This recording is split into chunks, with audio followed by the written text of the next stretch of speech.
Welcomes you back to my YouTube channel Disha education. मित्रों, आप सबका बहुत बहुत हार्दिक स्वागत है। आज का जो विषय है वो बहुत ही इम्पोर्टेंट विषय है, जो कि मैनेजरियल इकोनॉमिक्स करके एक सब्जेक्ट है। जो मैंने सोचा कि कुछ बच्चे जो है उनको इकोनॉमिक्स में शायद थोड़ी दिक्कतें आ रही हैं, तो मैंने सोचा कि चलो आज एक वीडियो बना ही लेते हैं। एक कैरिकुलम के अंदर जो वीर नर्मद साउथ गुजरात यूनिवर्सिटी है, उसमें एक ये जो अपना ट्रेड है बीबीए, उसके अंदर ये चैप्टर 1 सेमेस्टर 2 में शायद है, तो वो आज पूरा चैप्टर में आपको रिवाइज करवाने वाला हूँ, एक जानकारी देने वाला हूँ संक्षिप्त में। बहुत ज़्यादा डिटेल में तो हम आज चर्चा शायद नहीं कर पाएंगे, क्योंकि बहुत लंबा वीडियो हो जाएगा। एक पहला जो चैप्टर है उसके कुछ जो इम्पोर्टेंट या महत्वपूर्ण अंश है वो आज हम डिस्कस करने जा रहे हैं। तो देखिए, आज जो पूरा वीडियो है उसके अंदर जो चीज़ें हैं वो हम डिस्कस करने वाले हैं, वो है मैनेजरियल इकोनॉमिक्स क्या होता है, उनके कुछ डेफिनेशन और उनका नेचर एंड स्कोप भी हम आज सीखेंगे, और उनकी कुछ कैरेक्टरिस्टिक्स जो है वो भी आज डिस्कस कर लेंगे, और सिग्निफिकेंस यानी कि इम्पोर्टेंस क्या है मैनेजरियल इकोनॉमिक्स का वो एक बार देखेंगे। उनके फंडामेंटल कंसेप्ट यहाँ पर 3 है, जो कि अपॉर्चुनिटी कॉस्ट है, डिस्काउंटिंग एंड इक्विटी मार्जिनल है, तो एक ये कॉस्ट रिलेटेड भी है, तो ये हम देख लेंगे। और रोल्स एंड रिस्पॉन्सिबिलिटी खास करके है वो भी आज हम डिस्कस कर लेंगे। तो बिल्कुल समय ना वेस्ट करते हुए आज हम जल्दी से वीडियो शुरू करते हैं। तो सबसे पहले जो मैनेजरियल इकोनॉमिक्स क्या होता है वो देखते हैं। आप सब जानते हैं कि मैनेजमेंट यानी कि it is totally related to the business. So when the concept of economics is applied to any business which may be known as the managerial economics. Let us see what is written here. Managerial economics applies to the economic theories. ये एक economic theories जो है उनका एक practical implementation है, that is, और concept दोनों to the business decision making. आपके कुछ भी बिजनेस में क्या डिसीजन कैसे लेना है उसको सहूलियत देने के लिए, हेल्पफुल करने के लिए ही मैनेजरियल इकोनॉमिक्स को हम सीखते हैं और सीखना चाहिए। किसी भी बिजनेस के मॉडल को अगर समझना है तो इकोनॉमिक्स खास करके जब हम रिलेट करते हैं तो उनको बोलते हैं managerial economics. I hope you all understands well. और आगे बढ़ने से पहले एक मेरी आपसे एक रिक्वेस्ट रहेगी कि अभी तक मेरी चैनल को सब्सक्राइब नहीं किया है तो प्लीज़ सब्सक्राइब कर लें, वीडियो को अवश्य लाइक करें, और आप कमेंट में अवश्य बताएं कि आपको मेरे वीडियो कैसे लग रहा है। तो ये मेरा हौसला भी बुलंद रहेगा और मैं ऐसे ही कुछ अच्छे अच्छे वीडियोज़ आपके लिए लाता रहूँगा। और है आगे देखते हैं कि it helps managers and analyse the business problems, make inform choices and achieve organisational goals efficiently. ठीक है मित्रों, तो ये चीज़ें जो है वो बड़ी आसानी से हम अचीव कर सकते हैं bye implementing the managerial economic concept. And खास करके देखें तो it combines the micro economics, यानी कि एक जो माइक्रो लेवल पे जो स्टडी होता है वो, यानी कि individual firms and markets, and macro economics जो है that is the broader concept in the economic factors to the manager decision making. ये दोनों को कंबाइन करके यहाँ पर हमें सीखना चाहिए। ठीक है, चलिए आगे बढ़ते हैं। इनके डेफिनेशन जो मैंने लिखे हैं, खास करके ये जो 3 ऑथर्स हैं उनके कुछ डेफिनेशन, एक है बाय स्पेंसर एंड सिंगलमैन का, और दूसरा जो है डेफिनेशन वो है मैकनायर एंड मरियम का, और तीसरा है वो डेफिनेशन वो है डगलास का। आप प्लीज़ ये डेफिनेशन को एक बार बाय हार्ट कर लें, ज़रूरत पड़ेगी। तो ये इन तीनों के अलग अलग अपने अपने व्यूज़ हैं इस मैनेजरियल इकोनॉमिक्स को लेकर के, तो वो क्या सोचते हैं उनके डेफिनेशंस दिए हैं। चलिए ये डेफिनेशंस आप एक बार देख लीजिएगा। आगे बढ़ते हैं। Nature and scope of the managerial economics. तो nature and scope of managerial economics में सबसे पहले nature, what kind of the nature a managerial economics has. First of all micro, it is a micro economic in nature. Micro economic या micro that means जिसको बोलते हैं कि एक बारीकी से या तो छोटी से छोटी चीज़ जो इसके अंदर हम शामिल कर लेते हैं उसको बोलते हैं माइक्रो लेवल, यानी कि कोई भी चीज़ छूटनी नहीं चाहिए, यानी कि it studies well to the every aspect which mean focus is on the individual firms and industries. यानी कि as a whole we can say it is also given the data about a single industry और we can say the single firm और the organisation. And another nature is given here as the normative science. It is the normative in nature, that is provides the guideline for decision making based on the real world problems. आपके concept के आधार पे नहीं, real world आप क्या सोचते हैं उससे ज़्यादा अच्छा है कि क्या होना चाहिए। Focus is on what ought to be rather than what it is. ये क्या है उससे अच्छा है कि कैसा होना चाहिए, इस बात पे ज़्यादा जोर देता है। इस प्रकार का एक इकोनॉमिक का, मैनेजरल इकोनॉमिक का एक प्रकार से नेचर हम कह सकते हैं। और तीसरा जो है वो है pragmatic. Pragmatic means it applies to the economic theories in practical business decision making. ये अब किसी आइडियोलॉजी पे नहीं चलता है, किसी थ्योरी पे नहीं चलता है, तो ये आपको एक प्रैक्टिकली क्या सॉल्यूशन होना चाहिए इस बात पे ज़्यादा जोर देता है। और चौथा है use economic theories and tools, that is concept like a demand and supply, cost analysis and competitions are applied. Okay, and fifth one is it is interdisciplinary. Interdisciplinary का मतलब है कि एक दूसरे से जोड़ना, यानी कि इंटरनली एक सारे के सारे डिपार्टमेंट एक दूसरे से मिलजुल के काम कर सकते हैं। ये इस प्रकार का मैनेजरल इकोनॉमिक्स का एक नेचर है। ठीक है मित्रों, आगे बढ़ते हैं। इसका स्कोप क्या है? Scope of managerial economics, first one is demand analysis and forecasting, that is predicting the future sales based on past trends and market research. We can assume about the what things will be happen in future on the basis of the analyzing the demand, and even we can forecast it upon by the data available or what was happened there in the past. And second one, cost and production analysis, that is evaluating the cost structure and optimizing the production efficiency. By evaluating every aspect, we can say that we can optimize the production efficiency. That means we can save the wastages have been occur. And third one is the pricing decisions and strategies, determining the right price based on the marketing or market conditions especially. So on the basis of the market, what is the prevailing situation in the market, we can fix the prices by utilizing the concept of the managerial economics. That is what is the scope of managerial. We can apply that concept of managerial economics over there also. And fourth one is the profit management, maximizing the profitability through the cost control and revenue generation. We can generate more revenues by utilizing the strategies and other concept of managerial economics, so we can manage our profit well. And fifth one is the market structure and competition analysis, that is studying the market type, that is monopoly, perfect competition और oligopoly. इन सब के बारे में हम अलग अलग से आगे जो वीडियोस में बनाऊंगा उसमें हम सीखेंगे। कुछ जो टॉपिक है वो हम डिस्कस शॉर्ट में भी कर लेंगे।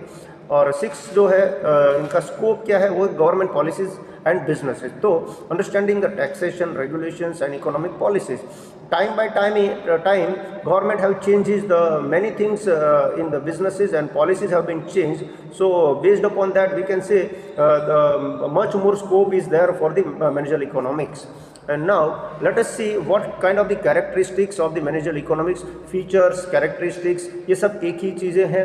तो उनकी मतलब क्या पहचान है वो भी हम कह सकते हैं। तो एक मैनेजरियल इकोनॉमिक्स क्या है और किस प्रकार का, तो ये सबसे पहले हम देखें तो गोल ओरिएंटेड है। It help manager in achieving the business objective. दूसरा है डिसीजन मेकिंग टूल की तरह भी काम करता है, क्योंकि it supports effective decision making by analysing the data and economic trends. And third one characteristics is the predictive science, uses the past tense to forecast the future business scenario. I hope, मुझे उम्मीद है कि आपको ये चीज़ें समझ में आ रही होगी कि मैनेजरल इकोनॉमिक्स जो है उनकी कैरेक्टरिस्टिक्स हम प्रिडिक्टिव इसलिए कह सकते हैं कि आने वाले समय में क्या ट्रेंड रहेगा और कैसे रहेगा, और हम एक अनुमान लगा सकते हैं, फोरकास्ट कर सकते हो। कैसे? तो on the basis of the past data. Okay, and fourth one is the bridges the economic theory and business practices. अगर आप देखें तो applies theoretical concept in practical business situation. वैसे देखा जाए तो एक मैनेजरल इकोनॉमिक्स जो है वो एक प्रकार की थियोरी जो है, जो कि हम अभी स्टडी कर रहे हैं, इसको हम प्रैक्टिकल बिजनेस सिचुएशन से भी हम जोड़ के और आगे अच्छे से सीख सकते हैं। और इनकी कैरेक्टरिस्टिक्स है डायनामिक इन नेचर। डायनामिक यानी कि most updated, time by time वो चेंज होने वाला, फ्लेक्सिबल यानी कि डायनामिक यानी कि मोस्ट एडवांस भी कह सकते हैं, evolves with the changing market conditions and economic trends. तो ये रिजिड नहीं है, डायनामिक इन नेचर। ठीक है। और सिग्निफिकेंस, इनका इंपॉर्टेंस क्या है, क्यों पढ़ना चाहिए। मैनेजर इकोनॉमिक्स जो है वो हमें बिजनेस के रिलेटेड और किसी भी ऑर्गेनाइजेशन में फर्म को ये मैनेजर इकोनॉमिक्स के कंसेप्ट को इम्प्लीमेंट करना क्यों चाहिए, क्या रीज़न है, उनका इंपॉर्टेंस क्या है, एडवांटेजेस क्या है। तो देखते हैं कि बेटर डिसीजन मेकिंग इस with the help of this manager economics you can take the strategic planning and problem solving approach, or we can say the risk assessment can be done. We can evaluate the uncertainties and economic risk. आने वाले भविष्य की कोई भी अगर तकलीफ है या फिर जो भी अनिश्चितताएं हैं उनको हम पहले से ही भांप लेते हैं और उसको हम अच्छे से रिस्क को मैनेज कर सकते हैं। रिसोर्स एलोकेशन, रिसोर्स यानी कि देखा जाए तो एक प्रोडक्शन थियरी हो या तो कोई भी एक ऑर्गेनाइजेशन हो जिसके अंदर 5 M's बोला जाता है, मैन, मेथड्स, मनी, मटेरियल, ये चीज़ें जो है वो एक प्रकार से रिसोर्सेज है। तो एक रिसोर्स को एलोकेट करना यानी कि अच्छे से एक दूसरे को जितना चाहिए उतना ही एलोकेशन करना बहुत ज़रूरी है। अगर हम देखें तो मैनेजर इकोनॉमिक्स जो है that will help you to ensure the optimal use of limited resources. आपके पास बहुत कम रिसोर्सेज है फिर भी आप अच्छे से काम कर सकते हैं एफिशिएंटली और effectively by implementing the manager economic concepts. और है profit maximisation that helps in cost control and pricing strategies. Profit को आप बढ़ा सकते हो और बाय कैसे, तो कि कॉस्ट जो है उसको कंट्रोल करेंगे और कुछ प्राइसिंग स्ट्रेटेजी को इम्प्लीमेंट करते हुए। और आखिरी में एक इसका जो इम्पोर्टेंस है वो अगर देखें तो understanding the market trends, market में क्या हो रहा है क्या नहीं, और इस चीज़ का आप स्टडी कर सकते हो। असिस्ट और ये मैनेजर इकोनॉमिक्स खास करके टूल जो है या तो सब्जेक्ट है वो आपको हेल्प कर सकता है इस चीज़ों में।